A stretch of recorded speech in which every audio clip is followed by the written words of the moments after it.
Okay, here's number 13 on Are You Ready for Calculus? And we just had to graph these different variations on the sine of x. So this is the sine of x, and I kind of sketch it softly here. You can see kind of the dashed lines. And remember, we have something like this, x minus pi over 4. This just is a shift. It's just a phase shift, and we're just shifting to the right pi over 4. So what I do is my normal period for the sine is 2 pi. So all I did was put my increments. So this would be, pi over 2, 3 pi over 2, and then I just moved one extra one over, 1/4. So I just shifted everything over pi over 4. Each of these increments is pi over 4. Pi over 4, 2 pi over 4, which is pi over 2, 3 pi over 4, 4 pi over 4, 5 pi over 4, 6 pi over 4, 7 pi over 4, 8 pi over 4, which is 2 pi, 9 pi over 4. So I just shifted everything over. That gave you a phase shift. Okay, letter B. This is the sine of x over 2. Well, this is the same thing as the sine of 1/2 x. And remember the period is 2 pi over b, where b is the coefficient of the x. So 2 pi over b, in this case, 2 pi over 1/2.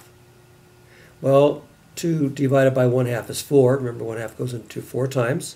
That's 4 pi.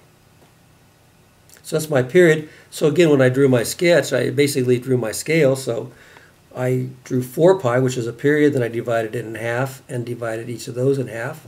And remember, the sine starts at 0, goes up 1, back to 0, down 1, back to 0, in the 4 equal subdivisions of the period.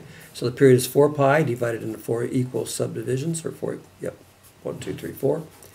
There you go. There's your 1, 0, negative 1, 0. So remember this, and very, very important, period equals 2 pi over b. B is the coefficient of the angle. All right? Okay, letter C. This was 2 sine of x. Well, remember, the number in front of the sine of x is the amplitude. Actually, the volume of sound, how loud the sound is if we talk about sound waves. Remember the the frequency, which is, that's actually, how fast the period is going. In other words, this has got if this was a sound wave, this sound would actually be lower than this sound. This would be a little bit higher, actually by an octave, because the frequency is doubled here. So frequency gives us the pitch, amplitude gives us the volume if we're talking about sound waves, and here the amplitude is 2. So rather than going up, this is my normal sine curve, which goes up 1, 0, down 1, 0. But since I have a 2 in front, that just increases the amplitude, so I go up to 0. I'm sorry, I'll go up to 2. So at pi over 2, instead of going to 1, I go to 2, back to 0.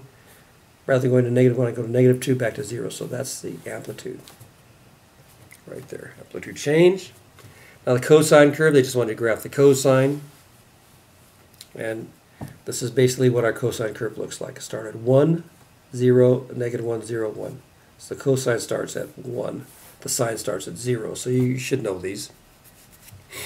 And they kind of, the last one wanted you to graph the cosecant of x, which is, 1 over the sine of x, which is the cosecant of x.